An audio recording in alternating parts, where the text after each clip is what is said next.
Welcome friends. तो अब हम लोग देखते हैं, जैसा कि हमने पिछले वीडियो में देखा था कि हमने लास्ट में बताया था कि स्ट्रॉन्ग इलेक्ट्रोलाइट और वीक इलेक्ट्रोलाइट में उसका कंसंट्रेशन का इधर उधर करने पर उसका कंडक्टेंस क्या होता है। तो अच्छा एक चीज और देखते हैं, यदि अगर हम मोलर कंडक्टिविटी जैसे हमने बताया था कि पिछले बार में कि कंसंट्रेशन इधर उधर करने पर उसका मोलर कंडक्टिविटी हायर कैसा क्या होता है नहीं होता, कैसे उसका मोलर कंडक्टिविटी बढ़ जाता है ना। तो इस बार हम लोग देखेंगे, जैसे उसमें हमने देखा था कि कंसंट्रेशन जब हम लोग बढ़ाएंगे तो क्या हो रहा था, कुछ नहीं हो रहा था। जब हम लोग कंसंट्रेशन कम करेंगे तब क्या हो रहा था कि उसमें जो है कंडक्टेंस जो है वो बढ़ जा रहा था, है ना। तो जैसा कि अगर हम लोग देखेंगे, अगर वीक इलेक्ट्रोलाइट में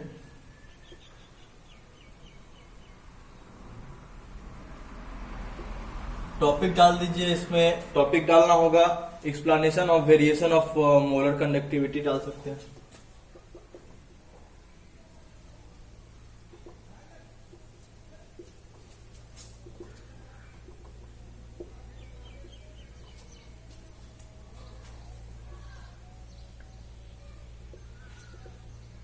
तो मोलर कंडक्टिविटी और ये जो वेरिएशन था, वेरिएशन ऑफ मोलर कंडक्टिविटी, ये तो हमने प्रीवियस वीडियो में देखा ही था, ठीक है। कि क्या कर रहे थे, अगर एक बेकर में अगर वीक इलेक्ट्रोलाइट डाला हुआ है तो ये सॉल्यूशन में क्या हो रहा था, इस सॉल्यूशन में हमने देखा था कि अगर डायलूशन डालेंगे, इसमें हम लोग डायलूट करेंगे, कंसंट्रेशन को कम करेंगे तो इसमें आयन जो है ज्यादा मात्रा में टूटेगा। जितना वॉल्यूम बढ़ा देंगे सब में ये आयन पहुंचना चाहिए ना, तो ये और बढ़िया से टूट जाएगा, ठीक है। लेकिन वही होता है, अगर हम देखेंगे इसमें इसका डायलूशन हम बढ़ा दिए, तो अगर हम इन्फिनाइट सॉल्यूशन मतलब सॉल्वेंट इसमें डालेंगे, अगर इन्फिनाइट सॉल्यूट डालेंगे, ठीक है, तो क्या होगा, अगर हम इसमें इन्फिनाइट सॉल्यूशन करेंगे, ठीक है, तो इसमें क्या होगा, आखिर हम लोग जैसे अब इन्फिनाइट डाल दे तो लेमरा एम मान लेते हैं, तो इसमें जो मोलर कंडक्टिविटी होगा वो क्या होगा, हमें वो देखना है कि यदि हम इन्फिनाइट अगर हमने क्या किया कि हमने उसमें डायलूशन डाला तो क्या होगा, इसमें मोलर कंडक्टिविटी क्या होगा। तो इन्फिनाइट पे मोलर कंडक्टिविटी को इस तरीके से लेमरा इन्फिनाइट और नीचे एम दिखाते हैं, ठीक है। तो इसमें हम लोग क्या देखेंगे, आखिर इसमें और इसमें क्या दोनों में संबंध है, वही हम लोग देखेंगे। तो इसमें हमने अल्फा के बारे में बताया था, ठीक है। अल्फा होता है डिग्री ऑफ आयोनाइजेशन, ठीक है। अल्फा क्या होता है, इसको हम लोग लिख देते हैं, या तो अल्फा बराबर क्या होगा, लेमरा एम बट्टे लेमरा एम इन्फिनाइट, ठीक है। तो ये इसका अगर हमें डिग्री ऑफ आयोनाइजेशन देखना है, ठीक है, तो ये इसका इसके बीच का रिलेशन हो गया। अब ये क्या है, degree of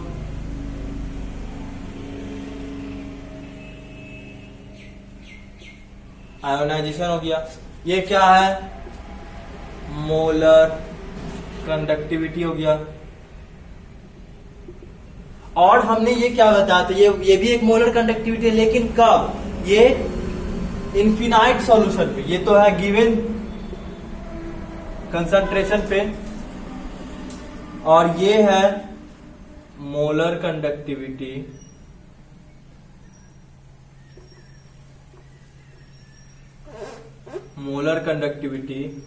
eight infinite dilution.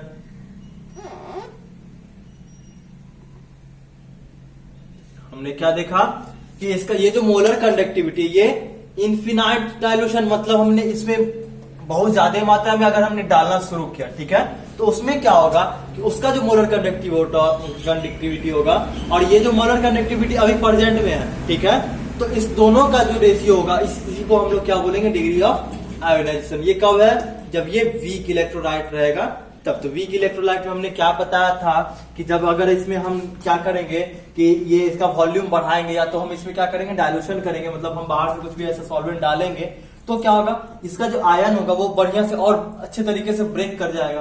क्यों, ताकि जो वॉल्यूम बढ़ा है वहां पे भी इसको आयन पहुंचाना है, ठीक है।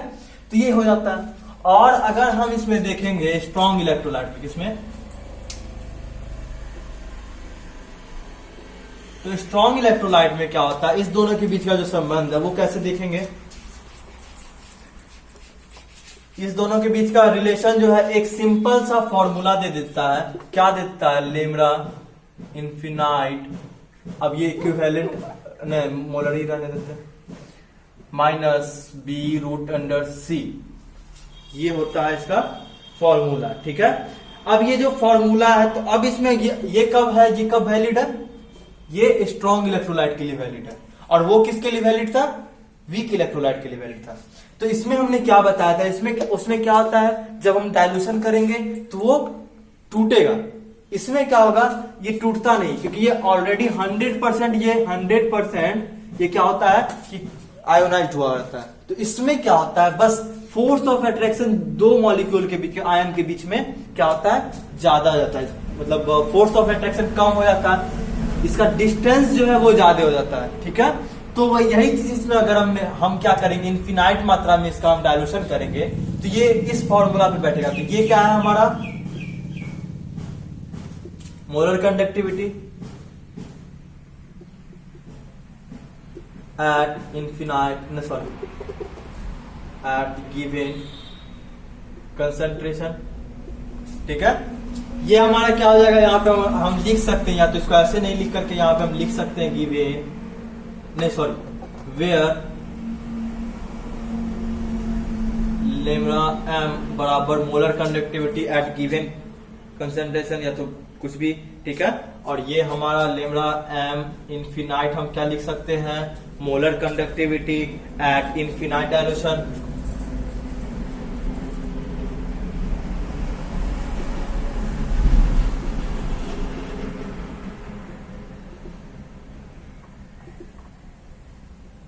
है ना, और उसके बाद हम लोग क्या देख रहे हैं, यहाँ पर बी लिखा हुआ है, तो बी जो है वो हो जाता है एक कांस्टेंट है, वो डिपेंड होता है विस्कोसिटी या फिर डाइलेक्ट्रिक कांस्टेंट होता है ऑफ द सॉल्वेंट रहता है। ठीक है, और यहाँ पे सी भी एक कांस्टेंट है। सी क्या है, ये कंसंट्रेशन बताता है, क्या बताता है, कंसंट्रेशन ऑफ द सॉल्यूशन बताता है।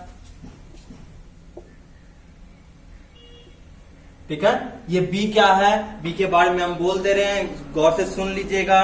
वो क्या है, एक कांस्टेंट है, ये क्या है, एक कांस्टेंट है जो किसके ऊपर डिपेंड होता है, विस्कोसिटी के ऊपर डिपेंड होता है, which is depend upon the viscosity and dielectric constant of the solvent. ठीक है, ये बी एक कांस्टेंट है। अगर हम लोग यहाँ पे देखेंगे कंसंट्रेशन इसका, अगर हम इनफिनाइट मात्रा में उसमें डाल दिए, मान लेते हैं ये है, इसमें हमने सॉल्यूशन में, इस सॉल्यूशन में क्या किया, हमने क्या किया, इनफिनाइट मात्रा में हम इसमें डालते गए हम सॉल्वेंट। ठीक है, तो यहाँ पे हमने क्या किया, इसमें अगर हमने डाला तो इसका वॉल्यूम बढ़ा दिया, है ना, तो इसमें जो प्रेजेंट था इलेक्ट्रोलाइट वो क्या होगा, वो फैलना शुरू हो जाएगा। तो इसका कंसंट्रेशन, ये तो ऑलरेडी टूटा हुआ है, ये तो ऑलरेडी टूटा हुआ है, तो अगर हम इसमें इनफिनाइट मात्रा में डाल देंगे तो इसका कंसंट्रेशन क्या हो जाएगा, जीरो हो जाएगा अप्रोक्सीमेटली। इसका जो ये कंसंट्रेशन बताया ये अप्रोक्सीमेटली जीरो हो जाएगा। तो यहाँ गौर से देखिए, अगर हम यहाँ जीरो बैठा दिए तो क्या हम लिख सकते हैं, लेमड़ा एम बराबर लेमड़ा इनफिनाइट एम, जब क्या होगा, एट कंसंट्रेशन इज जीरो। जब कंसंट्रेशन जो है जीरो होगा तब क्या होगा, ये लेमड़ा एम जो है वो इनफिनाइट, जब हम डायल्यूशन करेंगे तब भी जो उसका मोलर कंडक्टिविटी होगा तो दोनों का कंडक्टिविटी सेम हो जाएगा। जब, क्योंकि हमने इनफिनाइट डायल्यूशन कर दिया ना, तो इनफिनाइट कर दिया तो उससे क्या होगा, इसका जो है वो क्या होगा, कंसंट्रेशन जो है वो जीरो हो जाएगा, और कंसंट्रेशन को कम करने के लिए ही हम लोग डायल्यूशन करते हैं। तो एक चीज याद रखना, ये जो कंसंट्रेशन है ये जीरो अप्रॉक्स हम लोग मानते हैं, मतलब हम लोग मान लेते हैं कि अगर हम लोग कंसंट्रेशन इसका जीरो हो गया तब ये होगा। ठीक है, ये केमिस्ट्री है, केमिस्ट्री में माना ही जाता है ज्यादातर। अब हम इसके बाद देखेंगे experimental measurement of conductance and specific conductance. ठीक है,